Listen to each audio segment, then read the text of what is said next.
নমস্কার বন্ধুরা, প্রতিমার রান্নাঘরের সব বন্ধুদেরকে স্বাগত জানিয়ে শুরু করছি আজকের রেসিপি। আজকে আমি পাট শাকের দুর্দান্ত স্বাদের একটা রেসিপি তোমাদের সাথে শেয়ার করব। তার জন্যে আমি এখানে ঝুড়ি ভর্তি করে এক ঝুড়ি পাট শাক নিয়েছি আর শাকগুলোকে থালার মধ্যে নিয়ে নিয়েছি। এখন শাকগুলোকে একটা একটা করে ভালো করে দেখে আমি আবারও ঝুড়ির মধ্যে তুলে নিচ্ছি। বন্ধুরা, কেউ স্কিপ্ট করে রেসিপিটা দেখো না। স্কিপ্ট করে দেখলে তাহলে বুঝতে পারবে না যে আমি কখন কি মেশালাম এতে। আর যদি ঠিক করে না রেসিপিটা দেখো তাহলে কিন্তু পারফেক্টভাবে বাড়িতে তৈরি করতে পারবে না। সেই জন্যে প্রথম থেকে শেষ পর্যন্ত আমার পুরো রেসিপিটা দেখো আমি কিভাবে বানাই। চলো তাহলে ঝটপট করে শাকগুলোকে আগে বেছে নিই। আর শাকগুলোকে যেমনই হোক না কেন ভালো দেখতে লাগলেও তবুও কিন্তু এদিক ওদিক উল্টে পাল্টে ভালো করে দেখে নিতে হবে। বিশেষ করে পোকা থাকতে পারে অনেক সময়। যদিও বাইরে থেকে দেখে বোঝা যাচ্ছে যে শাকগুলো মোটামুটি বেশ পরিষ্কার এবং ভালো। দেখো, সব শাকগুলো বেছে নিয়েছি। এখন এই শাকগুলোকে ভালো করে 2-4 বার জল পাল্টে ধুয়ে নেব। আমি তাহলে এই শাকগুলোকে ভালো করে ধুয়ে নেব, ধুয়ে নিয়েই ফিরে আসব। এক ঝুড়ি শাক কিন্তু হাত দিয়ে চেপে ধরলে কম হয়ে যাচ্ছে। চলো শাকটা ধুয়ে নিই। দেখো, শাকটা ভালো করে ধুয়ে নিয়েছি।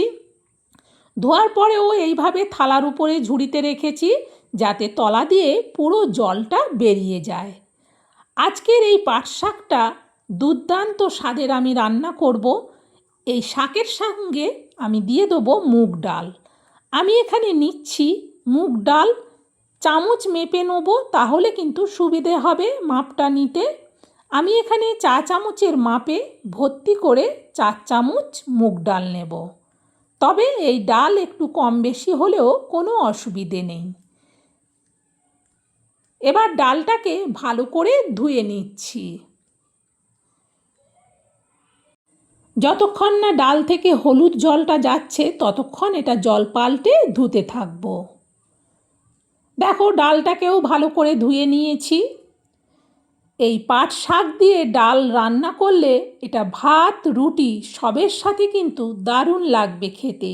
আর এটা সম্পূর্ণ নিরামিষভাবেই আমি বানাবো। চলো রান্নাটা এবার শুরু করি। গ্যাস জেলে কড়া বসিয়ে দিয়ে কড়াতে দিয়ে দিচ্ছি ডাল। সব ডাল দেওয়ার পর এবার দিয়ে দেবো জল। ছোটো বাটি ভর্তি করে আমি এখানে জল দিচ্ছি। 2 বাটি ভর্তি জল দিলাম। এবার এটা খুন্তি দিয়ে নাড়াতে থাকবো যতক্ষণ না ডালটা ফুটতে শুরু করছে।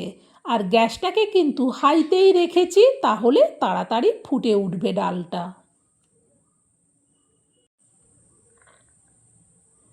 দেখো, ডালটা ফুটে গেছে।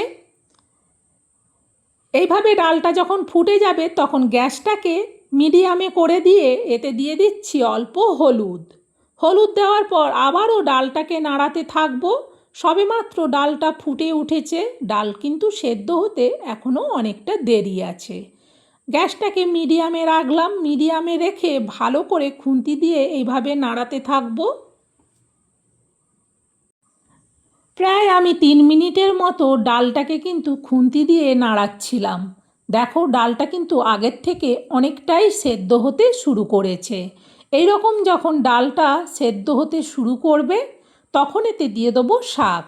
সব শাকটা একেবারেই দেব না, প্রথমে কিছুটা দিলাম। দেওয়ার পর খুন্তি দিয়ে ভালো করে এবার শাকটাকে ডালের মধ্যে মেশাবো।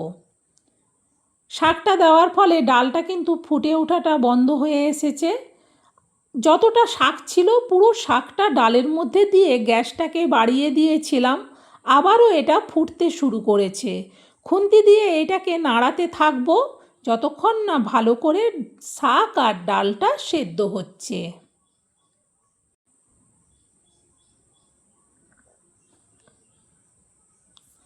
দেখো, আগের থেকে কিন্তু ডাল আর শাক বেশ ভালো করে সেদ্ধ হয়ে গেছে। এরকম যখন ডালটা বেশ ভালো করে সেদ্ধ হয়ে যাবে তখন কিন্তু নাবিয়ে নেব। আবারও আমি কড়াটা বসিয়ে দিয়ে কড়াতে দিয়ে দিচ্ছি এবার সরিষার তেল। অল্পই তেল দিলাম। খুন্তি দিয়ে এবার তেলটাকে কড়ার উপর পর্যন্ত চাড়িয়ে নেব। ততক্ষণে কিন্তু তেলটা বেশ ভালো করে গরমও হয়ে গেছে। এখন দিয়ে দিচ্ছি এতে তেজপাতা, আর দিচ্ছি অল্প গোটা জিরে, আর দিচ্ছি অল্প কালো জিরে, আর দিচ্ছি দুটো শুকনো লঙ্কা। এবার 1 মিনিট এই জিরেগুলো আর সঙ্গে তেজপাতা লঙ্কাটাকে ভালো করে ভেজে নেব। লঙ্কা আর জিরের থেকে সুন্দর সেন্ট বেরোচ্ছিল, তখন এতে দিয়ে দেবো অল্প হিং। হিং দিয়ে আবারও 1/2 মিনিটের মতো ভেজে নিলাম। এখন দিয়ে দিচ্ছি এতে গ্রেট করা আদা, চা চামচের মাপে 1 চামচ। ভালো করে এবার আদাটাকে ভেজে নেব। এবার দিয়ে দিচ্ছি এতে পরিমাণ মতো লবণ, আর দেব পরিমাণ মতো অল্প চিনি। লবণ চিনি দেওয়ার পর আবারও মশলাটাকে নাড়াতে থাকব। এখন এতে দিয়ে দিচ্ছি পরিমাণ মতো হলুদ, আর দেব পরিমাণ মতো অল্প লঙ্কার গুঁড়ো। হলুদ লঙ্কার গুঁড়ো দেওয়ার পর আবারও মশলাটাকে খুন্তি দিয়ে নাড়াতে থাকব। বেশ ভালো করে কিন্তু মশলা থেকে ভাজা সেন্ট বেরোচ্ছে। এবার এতে দিয়ে দেবো সেদ্ধ করা ডাল আর শাক। সব সেদ্ধ করা ডাল আর শাক দেওয়ার পর খুন্তি দিয়ে এবার ভালো করে এটাকে নাড়াতে থাকব।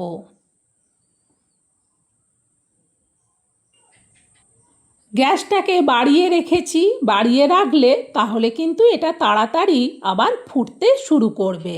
আর এইভাবে কিন্তু খুন্তি দিয়ে নাড়াতে থাকবো।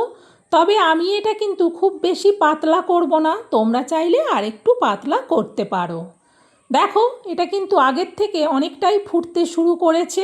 এখন এতে দিয়ে দেবো ছানা, চা চামচের মাপে 1 চামচ। এবার ভালো করে ছানাটাকেও ডাল আর শাকের সাথে মিশিয়ে নেব।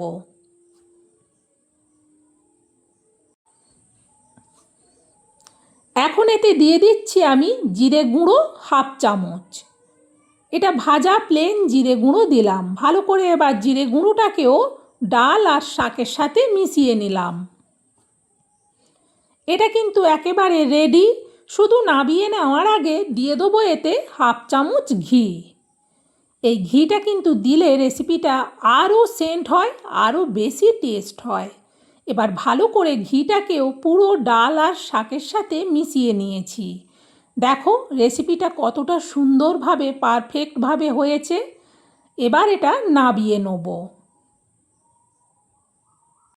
এই বড় স্টিলের প্লেটের মধ্যে পুরো রেসিপিটা ঢেলে নিচ্ছি। বন্ধুরা তোমরা অনেকভাবেই পাট শাকের রেসিপি খেয়েছো। একবার আমার দেখানো পদ্ধতিতে এই রেসিপিটা বাড়িতে বানিয়ে খেয়ে দেখো, এর স্বাদ সবথেকে সেরা স্বাদের মনে হবে। বন্ধুরা আমার এই রেসিপিটা তোমাদের কেমন লাগলো সেটা কমেন্টে জানিও।